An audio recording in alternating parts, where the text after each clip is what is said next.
Bonjour, je m'appelle Cal et j'ai été abandonné à la naissance parce que mes parents disaient que j'étais cassé. Pas malade, pas mourant, juste incommode. Ils ne se sont jamais retournés. Mais j'ai eu de la chance. Un couple japonais tranquille m'a recueilli, m'a aimé, m'a élevé comme si je comptais, et juste au moment où j'avais bâti une vie dont je pouvais enfin être fier, ces mêmes parents biologiques sont revenus en exigeant que je leur revienne. Pourquoi maintenant? Que cherchaient-ils vraiment? Je pensais que le pire était leur trahison, mais il s'avère que ce n'était que le début. Donneriez-vous une seconde chance à votre passé s'il revenait pour tout détruire? La pluie n'avait pas cessé depuis avant l'aube, et au moment où je suis sorti de l'allée, le ciel semblait ne pas avoir dormi non plus. La brume s'accrochait au bord de mon pare-brise, et les essuie-glaces effectuaient leur balayage lent et rythmé, comme une respiration. À Seattle, la pluie n'est pas une nouvelle, mais les matins comme celui-ci, c'est plus que de la météo. C'est un poids. Il s'infiltre dans votre poitrine si vous ne faites pas attention.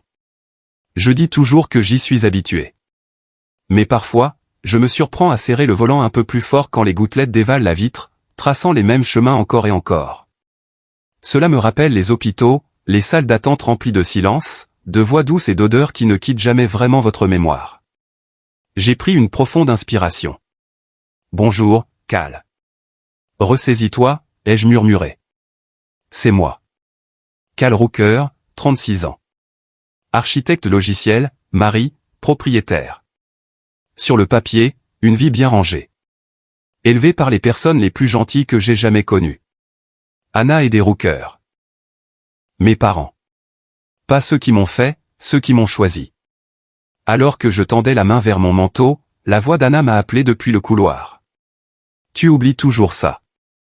Elle m'a tendu un mouchoir soigneusement plié, en coton blanc, doux de centaines de lavages avec de minuscules lettres brodées dans le coin. Pour toi, maman. J'ai souri. Merci, maman. J'oublie toujours le mien. Tu le fais toujours, a-t-elle dit doucement, les yeux chaleureux. Conduis prudemment.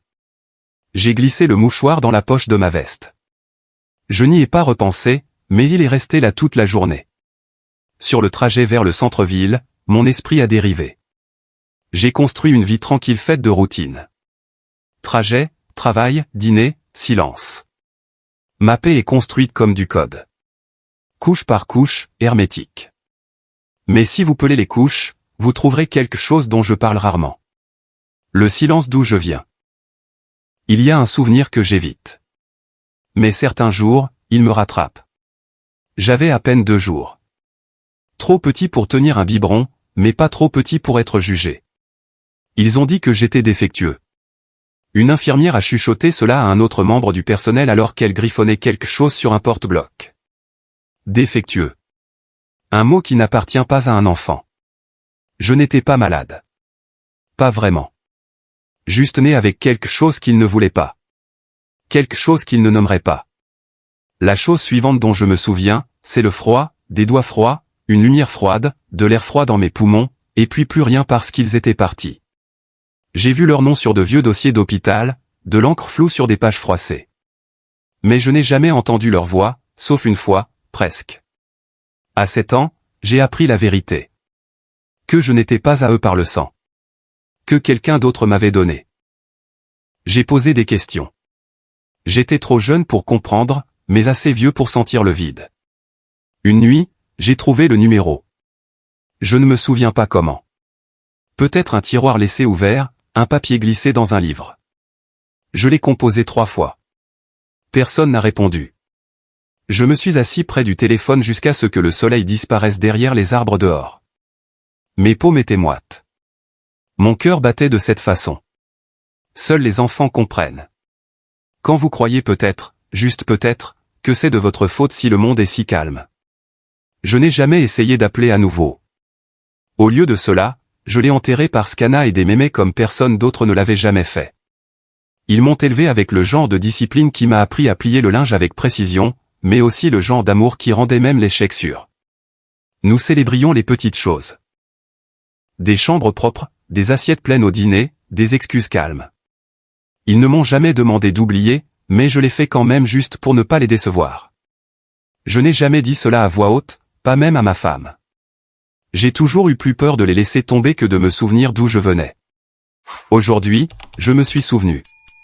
Je me suis garé près du bureau, j'ai attrapé mon sac, je suis sorti dans l'air humide. Le trottoir miroitait de reflets. Phare de voiture, enseigne au néon, nuage de pluie bas et menaçant. Mon téléphone a vibré. Numéro inconnu. J'ai failli l'ignorer. Probablement du spam, mais quelque chose m'a fait regarder. Nous devons parler. Il est temps. Je me suis figé. Pas de nom, pas de contexte, juste ces 5 mots. Mon pouce est accéléré. J'ai fixé l'écran si longtemps que l'affichage s'est assombri. Le numéro n'était pas enregistré, mais l'indicatif régional, il correspondait à l'état où je suis né. Je n'ai pas répondu. Je ne pouvais pas, était-ce une erreur, une arnaque, un mauvais numéro, ou quelque chose de pire? Au moment où j'ai atteint le hall, mes pensées étaient emmêlées. Toutes les possibilités m'ont frappé en même temps. Vol d'identité, une farce, ou eux? Non, ça ne pouvait pas être ça. J'ai traversé 2 réunions sans absorber un mot. Mes doigts bougeaient sur le clavier, mais mon esprit tournait en rond. Au déjeuner, je suis sorti. Encore de la pluie. Toujours de la pluie. De l'autre côté de la rue, près de l'arrêt de bus, 2 personnes se tenaient immobiles. Un homme et une femme. Ils ne parlaient pas, ils regardaient juste. L'homme portait un manteau sombre. Ses mains étaient dans ses poches. La femme tenait un parapluie mais ne l'ouvrait pas. Et d'une manière ou d'une autre, dans la façon étrange dont fonctionne la mémoire, je connaissais sa mâchoire. Je l'avais vue auparavant dans de vieux formulaires médicaux, dans des croquis que le conseiller en adoption m'avait montré une fois. Sapante, tranchante, provocante. Ses yeux, je les vois tous les jours dans le miroir. J'ai arrêté de marcher. Un frisson m'a parcouru l'échine qui n'avait rien à voir avec la météo. Ils n'ont pas bougé. Ils n'avaient pas à le faire. Ils étaient exactement ceux que je craignais qu'ils soient. Je n'ai pas fait signe en retour. Je ne pouvais pas bouger. Mes pieds étaient plantés comme s'ils s'étaient enfoncés dans le trottoir. Ma gorge s'est serrée. Je ne pouvais même pas avaler. C'était comme si quelqu'un avait ouvert le passé et l'avait laissé fuir dans le présent. Non invité. Indésirable. Un inconnu m'a frôlé, heurtant mon épaule assez fort pour me ramener au moment présent. J'ai cligné des yeux et réalisé que j'étais resté là comme une statue, en plein milieu du passage des piétons. Puis je l'ai entendu, mon nom, doux, hésitant. Cal. La voix était masculine, prudente, comme quelqu'un testant la force d'un souvenir. J'ai levé les yeux et il était là, l'homme qui ressemblait trop à un étranger pour signifier quoi que ce soit et trop familier pour ne rien signifier. Ses yeux ont scanné mon visage comme s'il cherchait une confirmation. Derrière lui, la femme a offert un faible sourire qui n'atteignait pas tout à fait ses yeux. C'était le genre de sourire que les gens répètent devant un miroir, soigneusement placé, facile à enlever. « Cal, c'est vraiment toi ?» a-t-il dit à nouveau. Je n'ai pas répondu. Mon esprit était occupé à cataloguer les détails comme un script informatique s'exécutant en arrière-plan, essayant de donner un sens à une mauvaise entrée. Ses mains rugueuses, calleuses, peut-être à cause du travail ou de l'âge ou de la culpabilité. Ses yeux fuyants, incapables de soutenir les miens. Ils se tenaient proches, trop proches, comme s'ils essayaient de réduire les années avec la distance. Il a dit son nom suivi du sien. Des noms que je connaissais déjà. Des noms que j'avais vus sur des papiers. Des formulaires juridiques cliniques froids qui ne m'avaient jamais préparé à les entendre à voix haute. Michael. Élise. Et pourtant je n'ai rien dit. À l'intérieur, une tempête se préparait, mais je me suis souvenu de la façon dont j'avais été élevé. Bonjour, ai-je dit doucement. Je ne m'attendais pas à ça. Ma voix ne trahissait rien. La partie japonaise de mon éducation, la partie qui m'a appris à garder mon ton respectueux même quand mon cœur voulait hurler, s'est glissée comme une mémoire musculaire. J'ai reculé juste assez pour respirer. Cela aurait dû s'arrêter là. Mais alors quelque chose s'est fissuré. Un souvenir plus clair qu'une photographie. J'avais 3 ans, enveloppé dans une couverture bleue. Anna me portait hors de l'hôpital. Je me souviens de l'odeur de son écharpe, de la façon dont elle fredonnait doucement. Elle s'est penchée près de moi et a chuchoté, « Tu es en sécurité maintenant, Cal. Tu n'as plus besoin d'avoir peur de qui que ce soit. » Je me souviens de l'avoir cru. Maintenant face aux gens qui m'avaient laissé derrière. Ce souvenir a atterri comme un coup de poing dans la poitrine. Élise a bougé sa main vers mon bras. J'ai reculé à nouveau, plus sèchement cette fois. Le sourire s'est effacé de ses lèvres. Nous voulons juste parler, a-t-elle dit doucement. Michael a hoché la tête. Nous avons changé. Nous n'étions pas prêts avant, mais maintenant. Cela semblait répété, comme s'ils avaient pratiqué cette phrase dans la voiture. Vous avez attendu 36 ans pour être prêt, ai-je demandé, ne prenant pas la peine de cacher le tranchant dans ma voix. Élise a baissé les yeux. Nous savons que nous t'avons fait du mal. Vous ne me connaissez pas, ai-je dit. Michael a essayé à nouveau. Nous étions jeunes. Nous ne savions pas comment élever un enfant, surtout. Il n'a pas fini la phrase, mais je savais déjà ce qu'il voulait dire parce que j'avais lu leurs mots une fois il y a des années dans un dossier que je n'étais pas censé voir. Une assistante sociale l'avait laissé ouvert sur son bureau. J'avais 17 ans, j'attendais qu'elle revienne, et la curiosité l'avait emporté. C'était là, à l'encre noire. Père, le garçon ne vaut pas la peine d'être élevé. Mère, il ne vivra pas une vie normale. Ils avaient dit que je ne vivrais pas. Que je ne valais pas l'effort. Maintenant, il se tenait là, visage vieilli mais intact, agissant comme si nous étions de vieux amis, se croisant par hasard. Mes mains tremblaient, alors je les ai fourrées dans les poches de mon manteau. J'ai essayé de garder ma respiration régulière. Nous voulons juste te connaître, a dit Élise. Michael a ajouté, où habites-tu? Que fais-tu? Est-ce qu'il te traite bien? Cette dernière question a brisé quelque chose en moi. Ai-je demandé. Tes parents adoptifs, a-t-il clarifié. Je l'ai regardé pendant une longue seconde. Ce sont mes parents. Vous avez renoncé à ce titre. Il a essayé d'adoucir le ton. Nous avions peur. Nous avons fait des erreurs. J'ai pris une inspiration. Non, ai-je dit.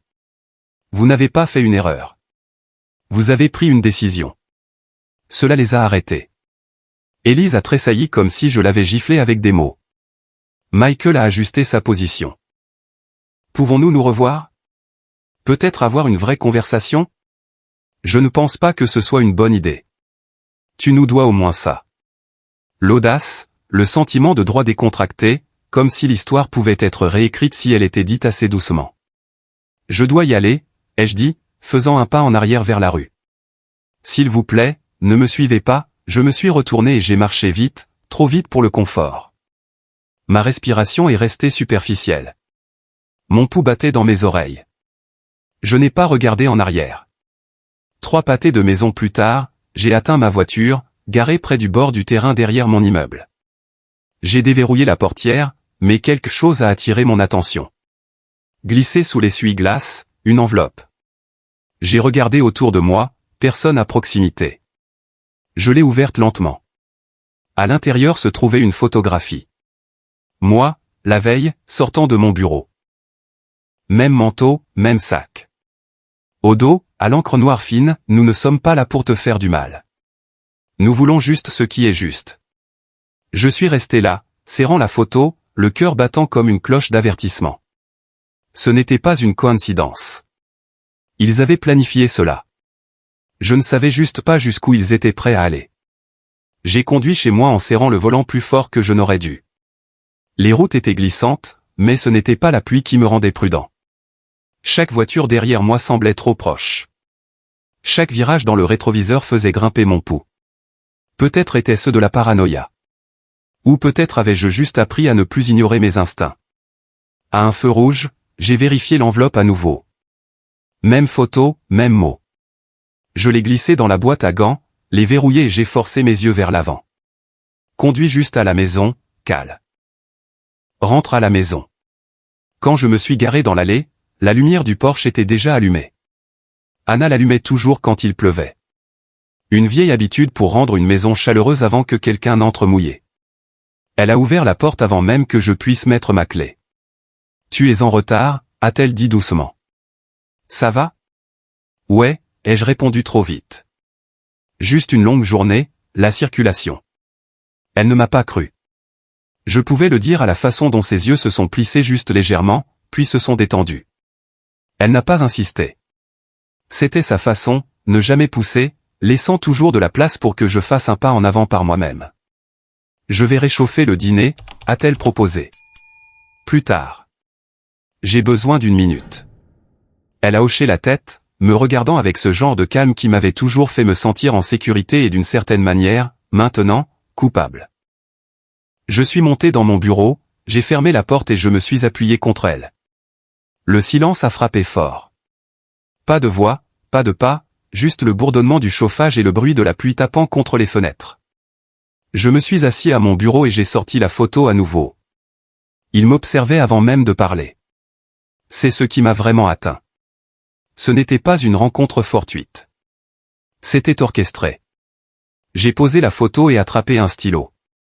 J'ai commencé à griffonner des notes, des heures, des dates, où j'avais été, essayant de m'ancrer avec des faits. Cela semblait ridicule et nécessaire en même temps. Quelque chose dans le fait de l'écrire le rendait réel.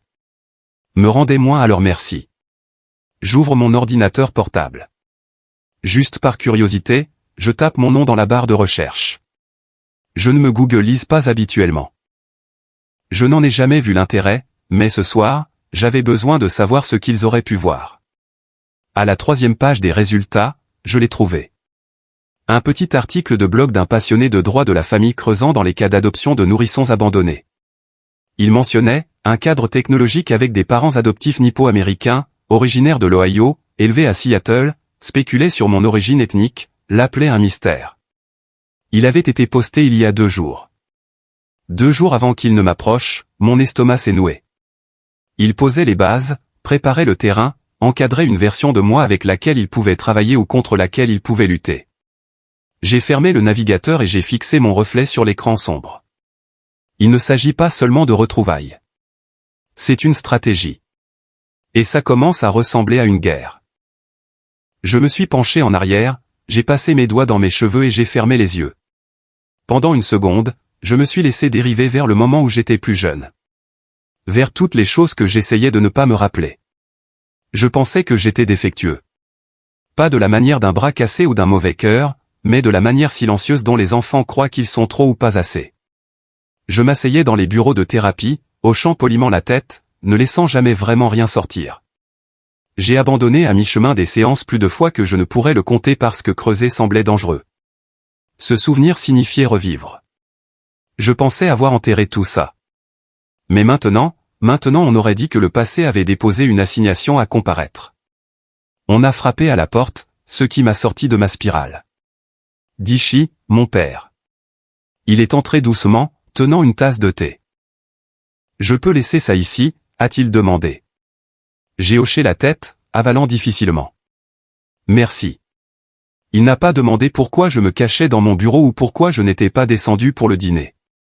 Il a juste dit, quoi que ce soit, nous y faisons face ensemble. Puis il est parti.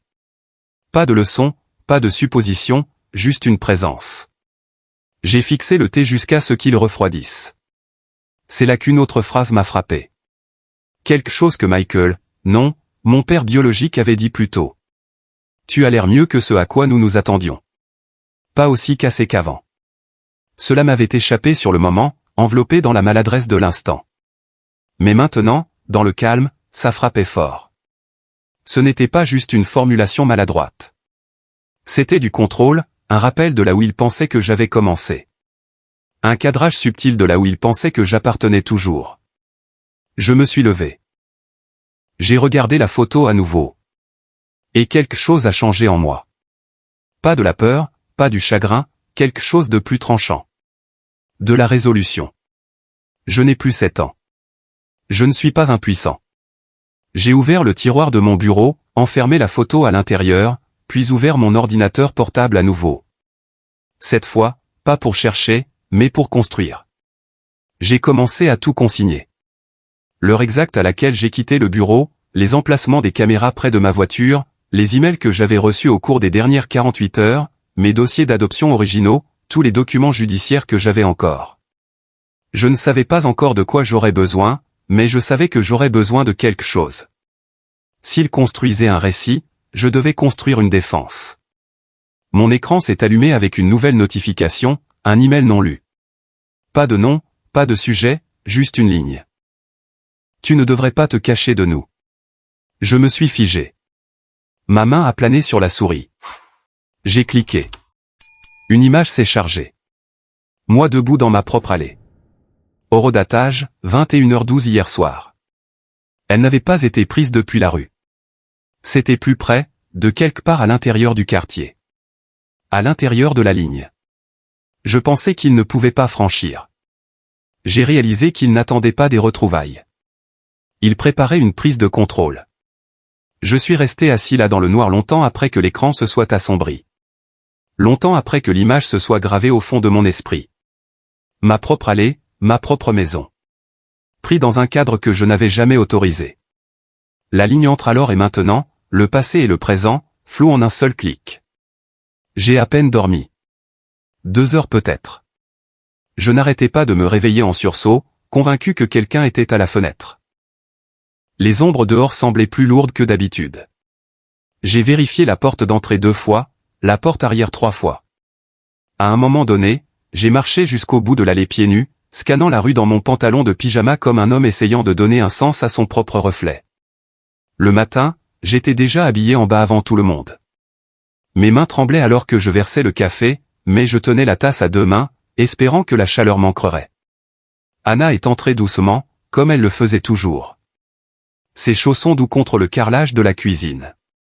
Elle n'a rien dit au début, elle s'est juste déplacée dans la cuisine, fredonnant quelque chose d'un accent grave peine audible. Puis, comme une horloge, elle a placé un mouchoir plié près de ma tasse. Coton blanc. Son écriture brodée dans le bord, pour toi, maman. Elle ne savait pas. Bien sûr que non. Et je ne pouvais pas me résoudre à dire un mot. Je l'ai glissé dans ma poche sans établir de contact visuel. Tu n'as pas beaucoup dormi, a-t-elle dit, remuant du miso dans une petite casserole. Je vais bien, ai-je menti. Dé nous a rejoint quelques minutes plus tard. Il m'a souri, s'est versé du thé et a demandé le temps qu'il faisait comme si cela importait vraiment. J'ai répondu en pilote automatique. Aucun de nous n'a évoqué la façon dont je n'arrêtais pas de vérifier la fenêtre. Aucun de nous n'a parlé du fait que je n'avais pas touché à ma nourriture. Après quelques bouchées, je leur ai dit que j'avais une réunion tôt et que je devais partir. J'ai attrapé mes clés, marmonné quelque chose à propos de la circulation et je suis parti avant que l'un ou l'autre ne puisse voir à quel point mes mains tremblaient encore. Le trajet vers le bureau semblait étouffant. Je me suis garé, je suis resté assis là, je suis sorti, je suis entré, je me suis connecté, j'ai tapé 2 lignes de code et j'ai fixé l'écran comme s'il était écrit dans une autre langue. À 10h15, j'étais de retour dans ma voiture. Pas de réunion, pas de message. Je suis juste parti. J'ai conduit jusqu'au front de mer, un endroit ouvert, public, mais assez calme pour réfléchir. La brise portait le sel et le brouillard et juste assez de distance par rapport au bruit dans ma tête. J'ai ouvert mon téléphone et j'ai regardé le numéro d'hier, toujours non enregistré, toujours anonyme. J'ai tapé « Que voulez-vous » La réponse est arrivée quelques secondes plus tard. Enfin. Ils ont accepté de se rencontrer près du bord de la promenade, juste après les stands de nourriture fermés. L'endroit était presque vide. Je les ai vus avant qu'ils ne me voient. Michael et Linda, mes parents biologiques, les personnes qui avaient autrefois décidé que j'étais mieux oublié. Linda a parlé la première, voix basse mais intentionnelle. Nous sommes tes parents et nous voulons réparer le passé. Je n'ai pas cligné des yeux. Vous avez commencé par me suivre. C'est comme ça que vous réparez les choses ?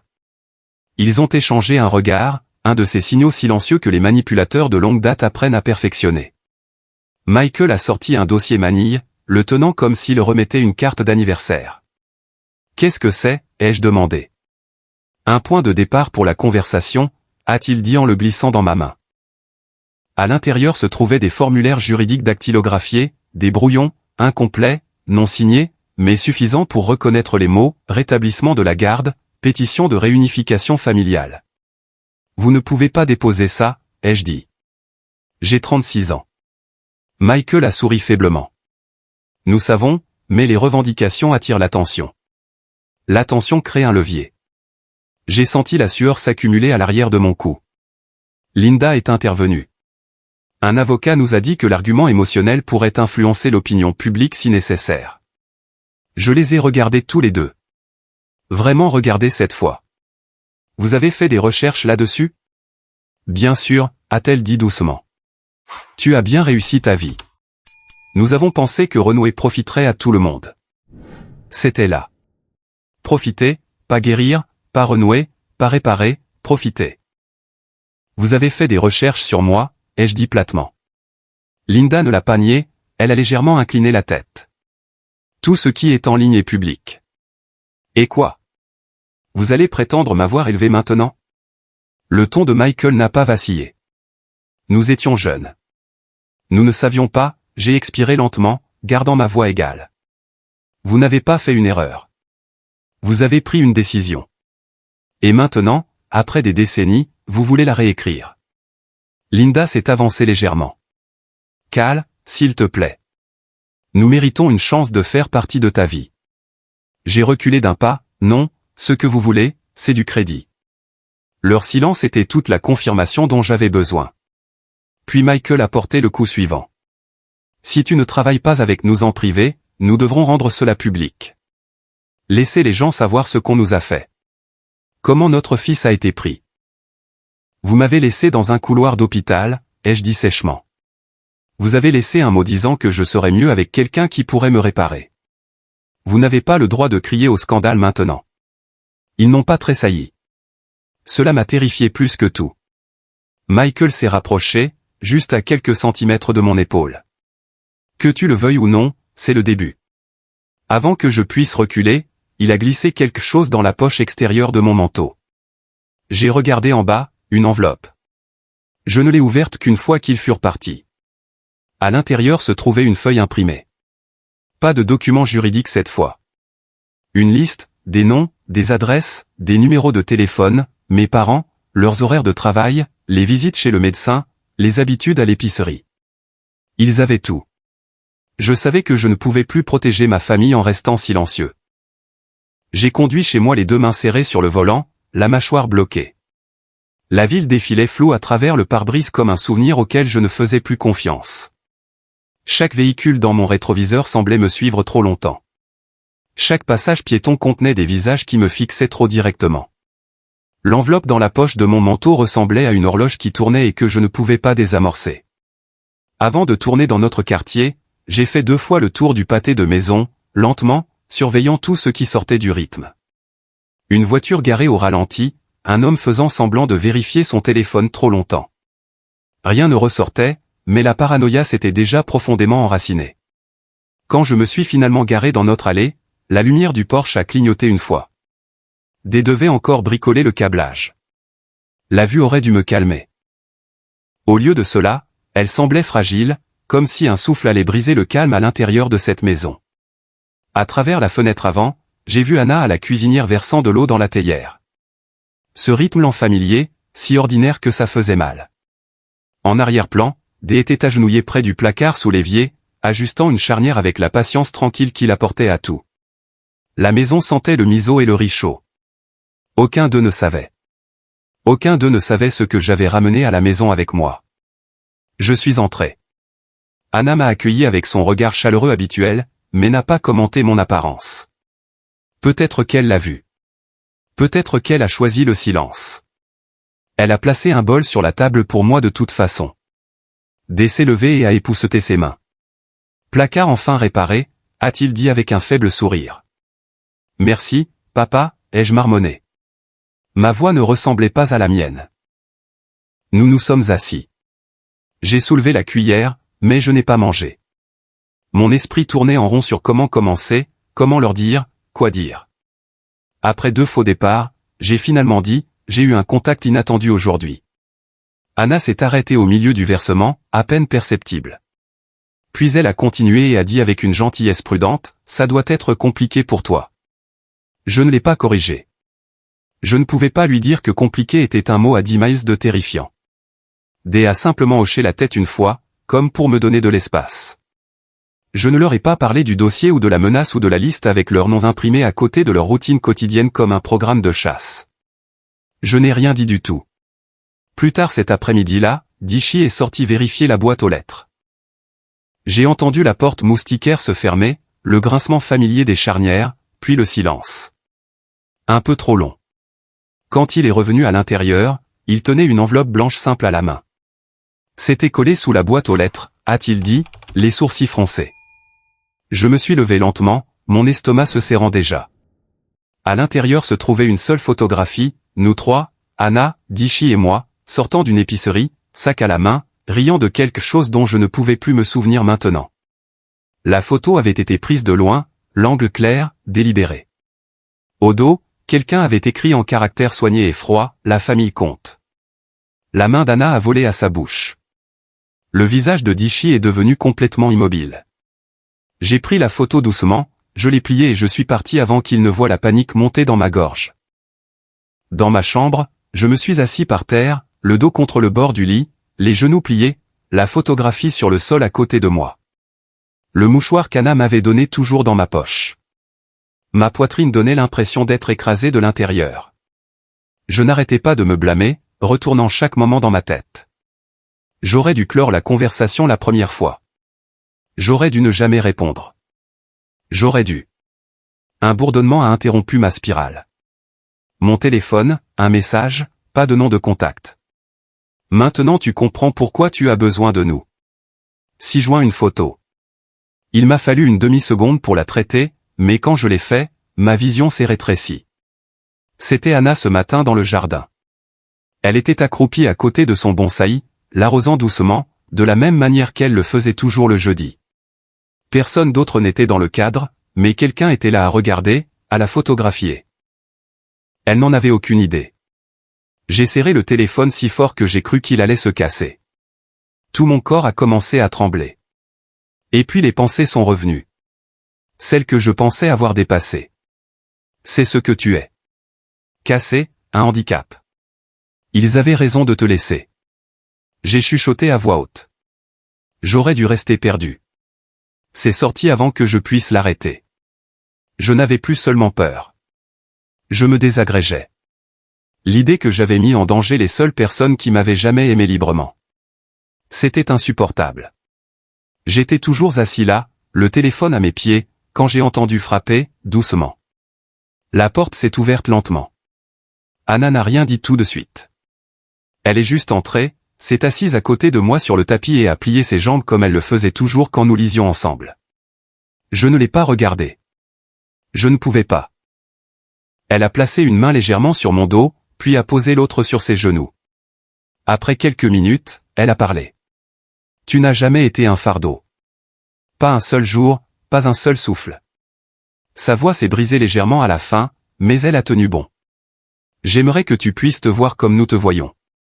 Je ne pouvais plus retenir. Les larmes sont venues vite et chaudes. Je n'ai pas sangloté. Je n'ai pas bougé. Je les ai juste laissées couler. Elle a remarqué le mouchoir en boule dans ma main.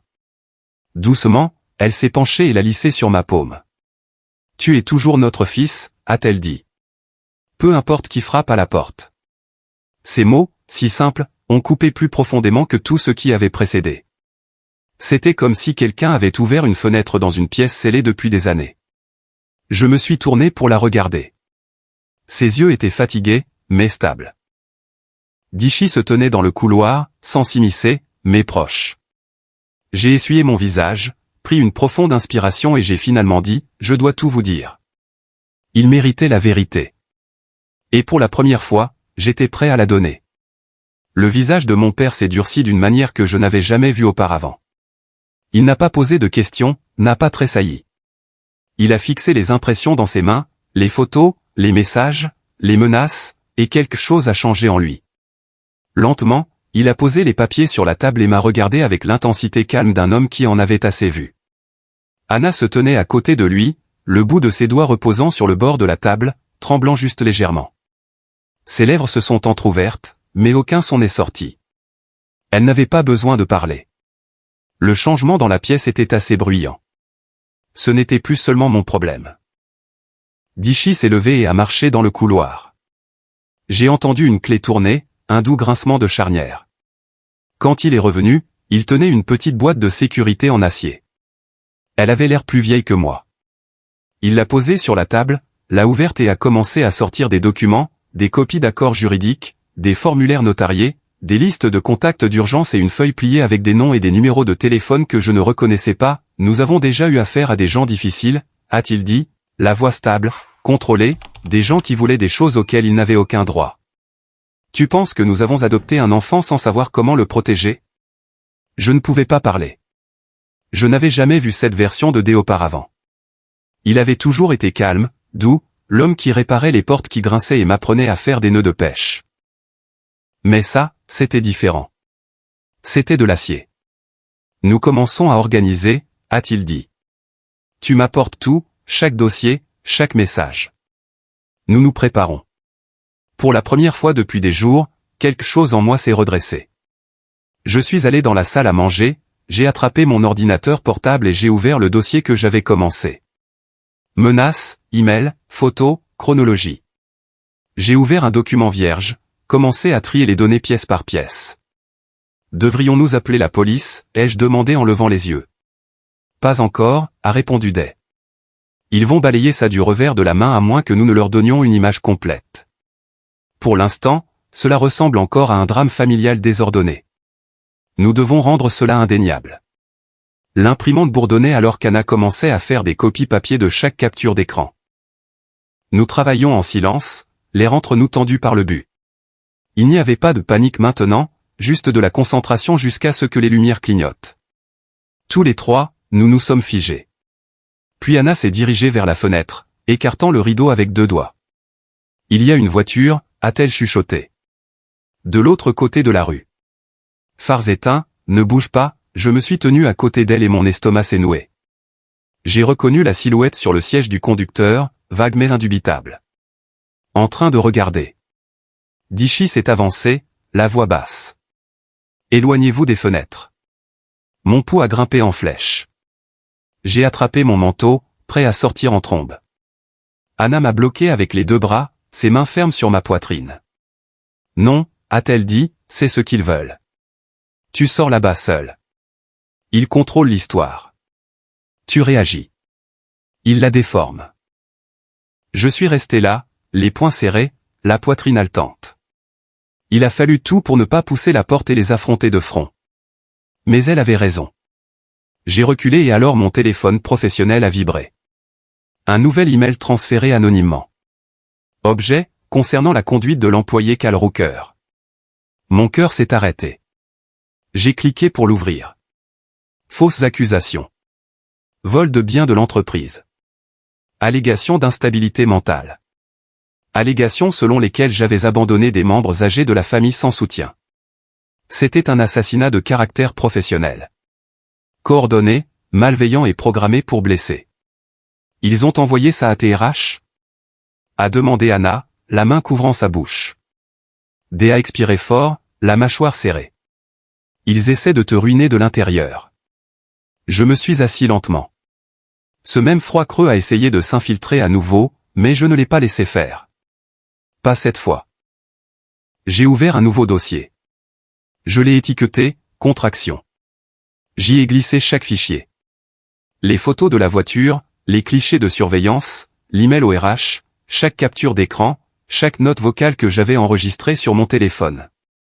J'ai écrit de courts résumés de chaque menace, horodatage, modèle. D est resté à côté de moi tout le temps, lisant par-dessus mon épaule. Tu te débrouilles bien, a-t-il dit. Continue. Après un moment, Anna a apporté une tasse de thé frais. Doucement, elle a placé un mouchoir blanc propre à côté de mon ordinateur portable. Pas le même qu'avant, un nouveau plié soigneusement. Je ne l'ai pas regardé. Je n'en avais pas besoin. Ce petit geste m'a dit exactement ce pourquoi je me battais. J'ai chuchoté pour moi-même, je ne les laisserai rien nous prendre.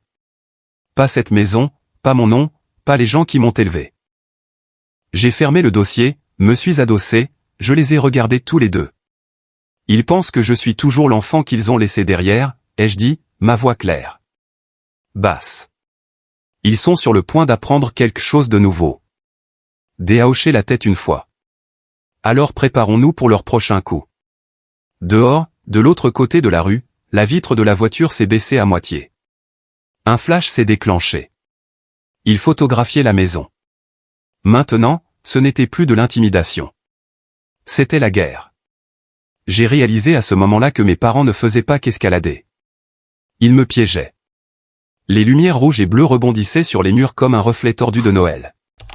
Anna se tenait immobile près de l'îlot de cuisine, ses mains reposant toujours sur la tasse en céramique qu'elle n'avait pas soulevée depuis des minutes. Dérogardée par la fenêtre latérale, la mâchoire bloquée. Un coup ferme à la porte d'entrée a brisé le silence. Je me suis tourné vers eux et j'ai hoché la tête. Laissez-moi gérer ça. D ne m'a pas arrêté, mais il se tenait juste derrière, un mur silencieux de soutien calme.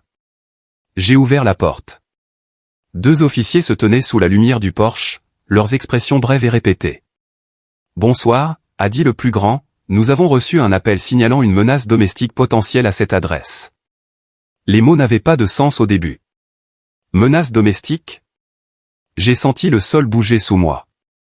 L'un des officiers a ajouté, ça vous dérange si on vous parle dehors un instant ? Je suis sorti. Anna a suivi, glissant son bras sous le mien comme si elle pouvait me stabiliser par le seul contact. L'officier a ouvert un petit carnet.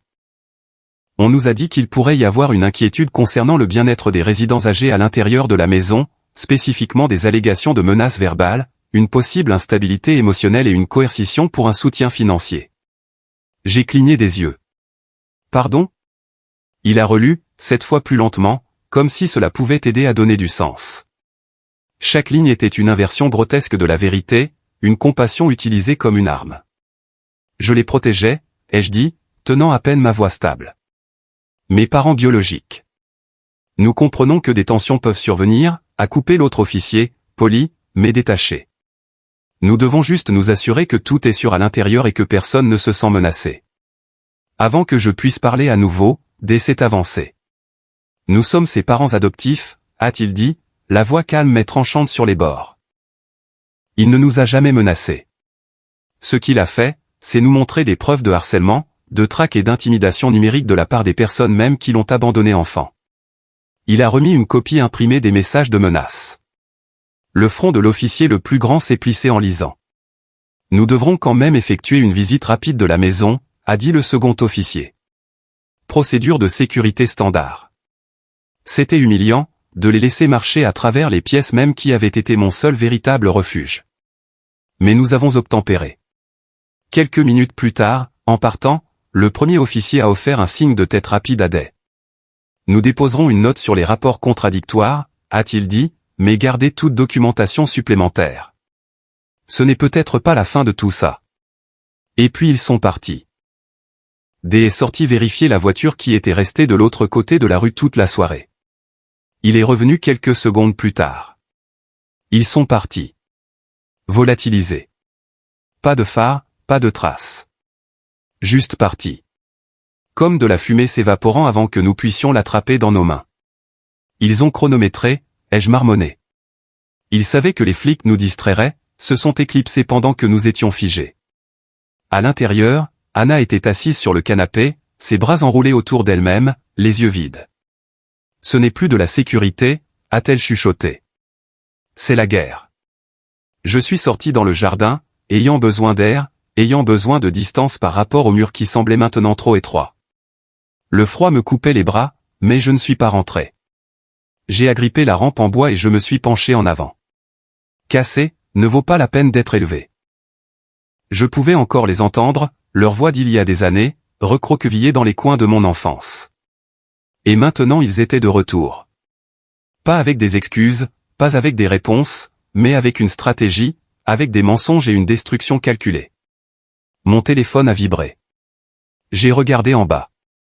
Un SMS d'un collègue à qui je parlais à peine. « Et, tu vas bien ? Pourquoi ton nom est là-dessus ?» 6 juin un lien. Il menait à un forum communautaire, local, principalement utilisé pour les vœux-greniers et les animaux perdus. Le titre m'a retourné l'estomac. Inquiétude concernant un jeune homme troublé dans notre quartier. J'étais là, debout sur mon propre porche en train de parler à la police. La photo était récente, peut-être vieille de 15 minutes. Je n'avais pas besoin de deviner qui l'avait posté. Je suis rentré à l'intérieur, j'ai montré à Anna et Day. L'expression de Day s'est transformée en pierre. Je vais là-bas. Non, a dit Anna en lui saisissant le bras. C'est ce qu'ils veulent. Ils veulent qu'on soit en colère. Ils veulent qu'on s'emporte. C'est l'histoire qu'ils écrivent. Je me suis laissé tomber sur la chaise de la salle à manger, mes doigts tirant déjà mon ordinateur portable plus près. S'ils veulent raconter une histoire, ai-je dit, alors je raconterai la mienne. Et la mienne vient avec des reçus. J'ai ouvert un document vierge, puis un autre. Important des fichiers, des captures d'écran, des photos, chaque lambeau de preuves que nous avions collecté. J'ai commencé à disposer des chronologies, à identifier des modèles, à relier des noms à des dates. Dérodé à proximité, lisant tranquillement. Anna a apporté une tasse de thé, la posant à côté de moi sans un mot. Ils veulent me peindre comme instable, ai-je dit. Alors je vais leur montrer à quoi ressemble la clarté. Je ne tapais plus par peur. Il n'y avait pas de panique dans mes doigts, juste de la concentration. Ce n'était pas la proie qui parlait. C'était quelqu'un qui aiguisait ses dents. Les mots venaient rapidement. Incident 1, contact à l'extérieur du lieu de travail. Incident 2, menace anonyme livrée via la boîte aux lettres. Incident 3, surveillance photo de la famille. Incident 4, faux rapport aux forces de l'ordre. Je me suis arrêté pour respirer, j'ai regardé Anna et Day. Ils pensent me connaître, ai-je dit, mais ils n'ont jamais rencontré l'homme que je suis devenu après leur départ. Day n'a rien dit pendant un moment. Puis il a hoché la tête. Ils sont sur le point de le faire. C'est alors que la lumière du Porsche a clignoté une fois, puis 2 fois. Je me suis tourné vers la fenêtre. La voiture était de retour, juste assise là à regarder. Et avant que je puisse bouger, mon téléphone a sonné. Je ne m'attendais pas à ce que la seule personne qui pourrait détruire tout leur plan m'appelle. L'écran s'est allumé avec un numéro que je ne reconnaissais pas. Pendant une demi-seconde, j'ai hésité. Puis j'ai répondu. Cal. La voix était calme, tremblant légèrement. Oui, ai-je dit. Qui est-ce? C'est moi. Je suis la sœur de ta mère biologique. Je n'ai pas parlé. Je n'étais pas sûr de le pouvoir. Ma main s'est resserrée autour du téléphone et je me suis lentement enfoncé dans la chaise à la table à manger. Anna s'est déplacée à côté de moi et s'est assise, observant mon visage attentivement. Je ne devrais pas appeler. Je sais, mais je ne peux plus rester silencieuse, a-t-elle continué. Ils te mentent sur tout, sur qui tu es et pourquoi ils t'ont abandonné. J'ai avalé, ne sachant pas quoi dire. Ma poitrine s'est serrée. Était-ce un autre piège? J'ai quitté la famille il y a des années, a-t-elle dit. À cause de ce qu'ils t'ont fait. J'ai mis le téléphone sur haut-parleur. Day s'est penché plus près, silencieux. La pièce semblait avoir cessé de respirer. Ils ne t'ont pas abandonné parce que tu étais cassé, a-t-elle dit. Ils t'ont abandonné parce que tu ne leur étais pas utile. Mes mains se sont recroquevillées en poing sur la table. Ils ne voulaient pas d'un enfant. Ils voulaient un accessoire parfait, un élément de statut. Quand tu as eu besoin de plus de temps à l'hôpital, quand les médecins ont dit que tu aurais besoin de soins supplémentaires, ils ont décidé que tu ne valais pas l'effort. Mon estomac s'est tordu. J'ai des preuves, a-t-elle ajouté rapidement. J'ai tout gardé. Je ne pensais pas que je les utiliserais un jour, mais je les ai gardés quand même. Je les envoie maintenant. Quelques secondes plus tard, ma boîte de réception a sonné. J'ai ouvert le fichier. D'abord, un formulaire d'hôpital scanné, mon nom, date de naissance, puis sous, refus parental de tenir ou de s'engager avec le nourrisson. Les signatures de ma mère et de mon père biologique. Un autre document, la note d'une assistante sociale. Entendu le père dire, trop cher, ne vaut pas la peine. La mère est restée silencieuse. Ils ont refusé le temps de rapprochement. Je ne pouvais pas bouger. Et puis une vieille messagerie vocale.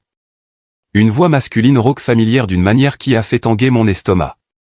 Quoi? Tu penses que je le regrette? Élever un gosse défectueux? Bon sang non. J'ai pris la bonne décision. Anna a halté doucement. Day a détourné le regard, la mâchoire bloquée. Je suis resté assis là à trembler. Pas de faiblesse, mais parce que chaque mensonge qu'ils avaient construit venait d'être déchiré. La voix de ma tante est revenue. Ils préparent déjà une déclaration publique. Ils veulent présenter cela comme s'ils avaient été forcés de te laisser partir. Et maintenant ils veulent une seconde chance. Ils tissent une histoire de rédemption. Elle a fait une pause. Ils essaient de s'approprier ta douleur, Cal. Pour faire d'eux-mêmes les héros. J'ai regardé Anna. Puis des. Non, ai-je dit, ma voix basse mais stable. Plus maintenant. Je me suis levé. Pour la première fois de la semaine, je n'ai pas eu l'impression que le sol s'effritait. Je me sentais plus grand. J'ai fini de réagir. Ce soir, nous mettons fin à cela. Dé a hoché la tête une fois fermement. Anna a placé sa main sur la mienne. Tu es prêt, a-t-elle dit. Nous avons passé l'heure suivante à tout rassembler. Les messages, les menaces, la photo de la boîte aux lettres, l'email de sabotage des RH, le rapport de police fabriqué, le message de diffamation en ligne, et maintenant les dossiers hospitaliers et la messagerie vocale. J'ai ouvert un document vierge et j'ai commencé à construire une chronologie. Dossiers étiquetés, métadonnées, horodatage, témoins, non. Ce n'était pas une défense. C'était un dossier. Et puis je l'ai envoyé. L'email est allé à 5 personnes. Mon avocat, le service juridique des RH au travail, le détective local à qui j'avais parlé auparavant, une assistante sociale mentionnée dans les rapports originaux, et ma tante. Objet, preuve de harcèlement coordonné et de fraude. Dépôt ce soir. Chaque pièce jointe était étiquetée. Chaque point était soutenu par quelque chose de solide. Un fichier, un message, une voix. 10 minutes ont passé, puis des réponses. Mon avocat a reçu, parlons-en à la première heure demain matin. Le détective, merci pour le rapport détaillé. Sur la base des preuves, nous initions une enquête formelle sur les parties que vous avez nommées. J'ai lu cette ligne 2 fois. Enquête formelle. Ça arrivait. Alors que je me penchais en arrière, Anna a doucement placé quelque chose à côté de mon ordinateur portable. Le mouchoir, blanc, plié soigneusement, pas par réconfort cette fois. C'était un symbole. C'était là que vivait l'amour. J'ai touché le tissu doucement et j'ai laissé ma respiration se calmer. Puis j'ai ouvert un nouvel email. Un destinataire, mes parents biologiques. J'ai fait court. Je sais tout, et les autorités le sauront aussi. Cela se termine maintenant. J'ai appuyé sur envoyer un instant plus tard. Lu. Puis leur réponse. Tu penses avoir gagné? Ce n'est pas fini. J'ai fixé l'écran et j'ai souri, calme, inébranlable. Si, ai-je dit dans un souffle. Ça l'est. Ils sont venus à notre porte au lever du soleil, pas avec des menaces, mais avec des conséquences. J'étais assis à la table de la salle à manger, ayant à peine dormi, quand j'ai vu le doux balayage de la lumière rouge et bleue laver les murs du salon. Pendant une brève seconde, mon cœur a tangué, mais ce n'était pas le genre de panique qui me hantait autrefois. C'était quelque chose de différent. De la préparation, de la disponibilité. Je me suis levé et me suis dirigé vers la fenêtre. Dehors, 2 voitures de police et une berline banalisée roulaient lentement dans l'allée. La lumière du matin était encore douce, projetant de longues ombres sur la pelouse avant. Anna m'a rejoint, sa main trouvant mon avant-bras et le tenant doucement. Derrière nous, Dé se tenait tranquillement, les bras croisés, les yeux alertes mais calmes. Une femme en blazer sombre est sortie de la voiture banalisée. Elle avait l'air officielle, posture ferme, porte-bloc en main, yeux perçants. Elle a marché jusqu'à la porte et a frappé. J'ai ouvert. Monsieur Rooker, a-t-elle demandé. Je suis l'enquêtrice Ramsay. Nous devons parler avec vous et vos parents. J'ai hoché la tête et je me suis écarté. À l'intérieur, elle a parlé avec précision. Nous avons examiné les documents que vous avez soumis pendant la nuit. Le contenu était vaste, détaillé et recoupé. Votre tante a également déposé une déclaration sous serment tôt ce matin. Nous avons suivi immédiatement. Elle a fait une pause, croisant mon regard. Les dossiers hospitaliers sont authentiques. La messagerie vocale est admissible. Ce que vous avez montré pointe vers un effort coordonné pour vous diffamer, vous manipuler et potentiellement vous exploiter. Nous émettons des mandats pour interrogatoire et détention en attendant un examen plus approfondi. À côté de moi, Anna a laissé échapper un souffle doux, un souffle qu'elle n'avait même pas réalisé qu'elle retenait. Dishi a fait un seul signe de tête silencieux. Merci, ai-je dit doucement. En 15 minutes, j'étais debout sur le porche avant, regardant de loin les officiers traverser la rue. La maison où mes parents biologiques séjournaient, celle qu'ils avaient louée quelques jours auparavant, semblait plus petite dans la lumière montante. Les officiers se déplaçaient efficacement. Des voix se sont élevées. J'ai entendu mon père biologique crier quelque chose d'inintelligible tandis que ma mère s'effondrait contre le cadre de la porte avec des sanglots théâtraux. J'avais déjà vu ça, sa capacité à pleurer sur commande, à rejeter la faute avant que quiconque ne pose une question. Mais cette fois, je n'ai pas tressailli. Cette fois, ils n'ont pas pu contrôler le scénario. J'ai regardé jusqu'à ce que les officiers les séparent, une voiture de patrouille reculant lentement, l'autre se préparant pour le transport. Alors qu'on leur lisait leurs droits, le regard de ma mère a balayé vers moi de l'autre côté de la rue. Son expression était un mélange de choc, de fureur, et sous tout cela, quelque chose qui ressemblait presque à de la trahison. Ils avaient sous-estimé l'enfant qu'ils avaient laissé derrière. En fin de matinée, les effets d'entraînement avaient commencé. Le message du forum en ligne, celui rempli d'accusations et d'avertissements voilés, a disparu. Une note de modérateur est apparue à sa place, supprimée pour violation de la politique communautaire. Un email de mon département RH a suivi peu après, marqué urgent. Toutes nos excuses pour la confusion et la détresse récente. Après un examen plus approfondi, votre dossier reste clair et entièrement en règle. Veuillez nous faire savoir si vous souhaitez parler à quelqu'un en toute confiance concernant un soutien pour aller de l'avant. Et puis mon téléphone a vibré à nouveau. Cal, c'est Marcus, a dit mon directeur à l'autre bout. Je voulais juste dire que la façon dont tu as géré tout ça, peu de gens le pourraient. Tu as du caractère. Je l'ai remercié, mais ma voix semblait creuse. La gratitude et l'épuisement s'étaient emmêlés. Pas de la tristesse exactement, mais le sentiment que quelque chose de longtemps enfoui avait finalement fait surface et lâché prise. Ce soir-là, après que tout se soit calmé, je suis sorti seul sur le porche. Le ciel glissait vers le crépuscule, orange pâle striant les arbres. Je me suis assis dans la même vieille chaise que des réparait chaque printemps, le bois familier sous mes paumes. Dans mes mains se trouvait le mouchoir blanc qu'Anna avait posé plus tôt cette semaine, ses coins maintenant légèrement effilochés, le tissu doux des années de soins. Ce n'était plus juste un mouchoir. C'était un fil de mémoire, un symbole des mains qui avaient nettoyé après moi, m'avaient tenu pendant la maladie, m'avaient bordé même quand je les repoussais. Ça, pas l'ADN, c'était la famille. J'ai regardé vers la rue où ils avaient été emmenés et je n'ai ressenti que du calme, pas de vengeance, pas de triomphe, juste la paix. Plus tard, j'ai appelé ma tante. Elle a décroché à la première sonnerie. Sa voix s'est brisée au moment où elle a dit mon nom. J'aurais dû me manifester plus tôt, a-t-elle chuchoté. Je ne savais pas comment. J'avais peur. Je sais, lui ai-je dit. Mais tu es venu quand ça comptait. Nous avons parlé pendant près d'1 heure de mes premiers jours à l'hôpital, de la façon dont elle avait essayé d'intervenir, de la façon dont le reste de la famille l'avait rejetée quand elle s'était opposée. Elle m'a dit des choses que je ne savais pas, et certaines que je n'avais pas voulu savoir, mais j'ai écouté, et j'ai promis de rappeler. Cette nuit-là, je me suis retrouvé à penser non seulement à la semaine passée, mais à toutes les années tranquilles qui ont précédé. Les dîners avec des où nous parlions à peine mais nous comprenions d'une manière ou d'une autre. Les nuits où Anna s'asseyait au bord de mon lit quand j'étais malade, lisant doucement jusqu'à ce que je m'endorme. Je n'ai jamais eu besoin que quelqu'un me réclame parce que j'avais déjà été choisi. Choisi par les gens qui se sont présentés, choisi par ceux qui sont restés.